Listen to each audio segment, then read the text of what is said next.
परम सम्मानित मंच, आज के इस सम्मान समारोह में सम्मानित हो रहे राजस्थान प्रशासनिक सेवा के नवचयनित मेरे साथीगण एवं सामने विराजमान सुधी श्रोताओं। प्रशासनिक सेवा में चयन किस रीति से, किन पुस्तकों के अध्ययन से और कितने समय के अध्ययन से होता है, ये बात बताने के लिए मुझसे बेहतर लोग इस मंच पर मौजूद हैं।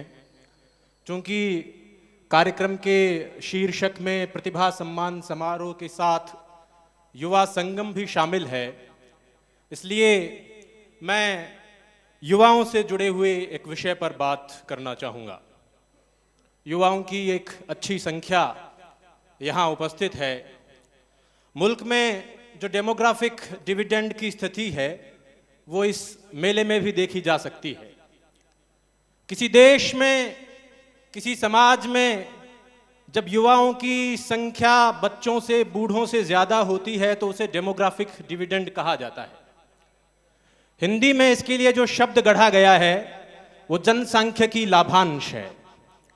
लाभांश इसलिए क्योंकि ऐसा माना जाता है कि जब समाज में युवाओं की आबादी अधिक होती है तो समाज उनकी ऊर्जा का उपयोग कर उन्नति कर सकता है, उसका लाभ उठा सकता है। हमारे सामने आज इस विषय से जुड़ा जो सबसे बड़ा सवाल खड़ा है वो यह है कि क्या हम ये लाभ ले पा रहे हैं? क्या हम अपनी जवान जनसंख्या के जोशो खरोश का पूरा फायदा उठा पा रहे हैं? क्या हमारे युवा अपनी शक्तियों का, अपने सामर्थ्य का, अपनी संभावनाओं का सदुपयोग कर पा रहे हैं? मेरे विचार में इस प्रश्न का उत्तर हां और नहीं के कहीं बीच है और नहीं की ओर ज्यादा झुका हुआ है। ऐसा मैं इसलिए कह रहा हूं क्योंकि मुझे लगता है कि इन युवाओं में मौजूद संभावनाओं के साथ न्याय नहीं हो पा रहा है। संभावनाएं ऐसी कि यहां से कोई लड़की उठे और लिखने लगे तो ऐसा लिखे कि पढ़ने वालों को लगे कि कलेजा कागज पर उतार दिया है।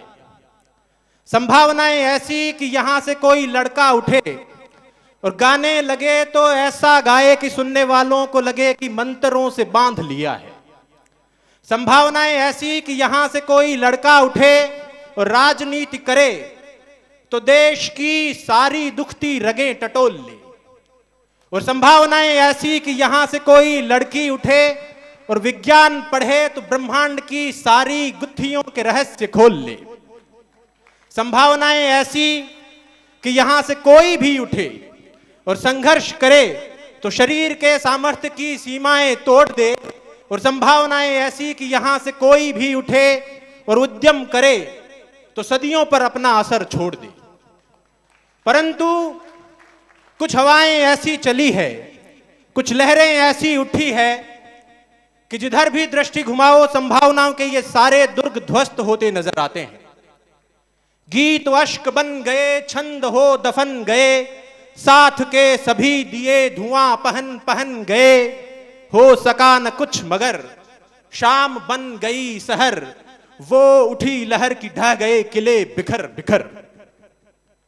यह समय हमारे लिए आत्मावलोकन का समय है। हमें यह समझने की आवश्यकता है कि इन संभावनाओं को यथार्थ करने के लिए कोई तथास्तु नहीं कहेगा। उद्यमेन ही सिद्ध्यन्ति कार्याणि न मनोरथे। उद्यम करना पड़ेगा, परिश्रम करना पड़ेगा। कौन सी लहरें उठी हैं, ये किले किस कारण बिखरे हैं, इस पर ज्यादा कहने की जरूरत नहीं है। जहां एक पूरी पीढ़ी मोबाइल के एडिक्शन के आगोश में हो, नशे की झोंक में झूमती रहती हो, जुए और सट्टे पर धन और समय की बर्बादी करती रहती हो और दौलत और शोहरत कमाने के लिए शॉर्टकट्स अपनाने से कोई गुरेज नहीं करती हो, वहां वैसे भी इतनी बड़ी उम्मीदें बांधने का कोई आधार नहीं रहता। समय की अपनी सीमाएं हैं, मंच पर वक्ताओं की एक लंबी कतार है, इसलिए थोड़ा कहा ज्यादा समझना। मैं अपनी बात समेटनी शुरू करता हूं। मेरे ख्याल से समाज को अब ये बात समझ लेनी चाहिए कि युवाओं की भारी भीड़ होने से कोई लाभ नहीं मिला करते हैं। उनकी ऊर्जाओं का उपयोग करना पड़ता है, उन्हें अच्छी शिक्षा, अच्छे संस्कार और उन्नति के अवसर उपलब्ध करवाने पड़ते हैं, अन्यथा एक कुंठा जन्म लेती है और उसके बाद भारी भीड़ को भयंकर में तब्दील होते हुए समय नहीं लगता। डेमोग्राफिक डिविडेंड को डेमोग्राफिक डिजास्टर बनते हुए देर नहीं लगती। और युवाओं को यह बात समझ लेनी चाहिए कि यह युग उनका है, यह समय उनका है और इस युग का भार उन्हीं के कंधों पर है। तमाम डिस्ट्रैक्शन से, तमाम अवगुणों से बचते हुए उन्हें इस भार को उठाना पड़ेगा। हरिवंश राय बच्चन जी की एक कविता के साथ मैं अपनी बात समाप्त करूंगा कि युग के युवा मत देख दाएं और बाएं और पीछे, झांक मत बगलेन अपनी आंख कर नीचे, देखना है अगर कुछ तो देख अपने वे वृषभ कंधे, जिन्हें देता चुनौती सामने तेरे पड़ा युग का जुआ। इसको तमक कर तक हुमक कर ले उठा युग के युवा, युग के युवा, युग के युवा अपने गले में डाल युग का जुआ। इसको समझ तू जयमाल कवि की दुआ, युग के युवा, युग के युवा, युग के युवा। आपने इस कार्यक्रम में आमंत्रित किया, जो मान सम्मान दिया, उसके लिए मैं आपका, आयोजकों का आभार ज्ञापित करता हूं। बहुत बहुत धन्यवाद। न्यून प्रणाम सर।